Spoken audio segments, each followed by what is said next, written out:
Hello, my name is Tristan. I, obviously, play video games. I've gotten into video games from a long time.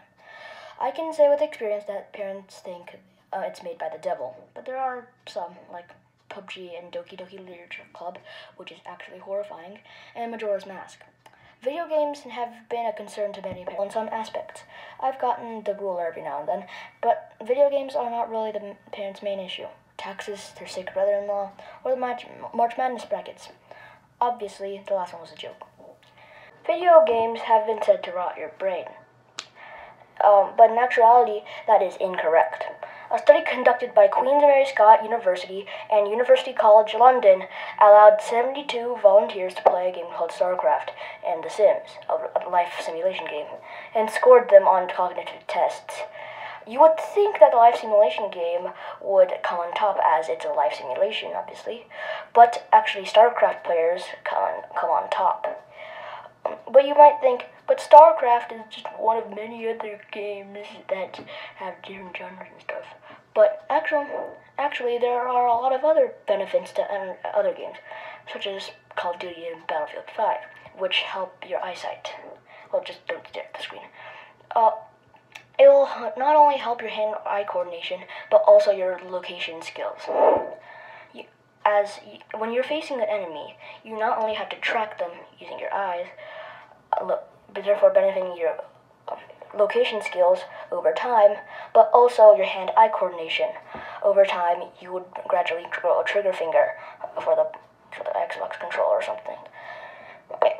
And that's very useful in stuff like surgery and engineering. And speaking of which, surgeons have been training residents by actually performing a simulation using a controller that is very similar to your everyday Xbox controller. Your child, if you have one, must be very addicted to video games. You would most likely yell at them 47 times within 0.0845 seconds. They must play an hour and a half a day without stop. Very good, they must be addicted. Actually, in order to be considered addicted, you would have to play between 21 to 30 hours a week, not including professionals. Professionals, they have to do it for a living. And they also have to lie about it and preoccupy it. Only 1% of people are actually considered addicted.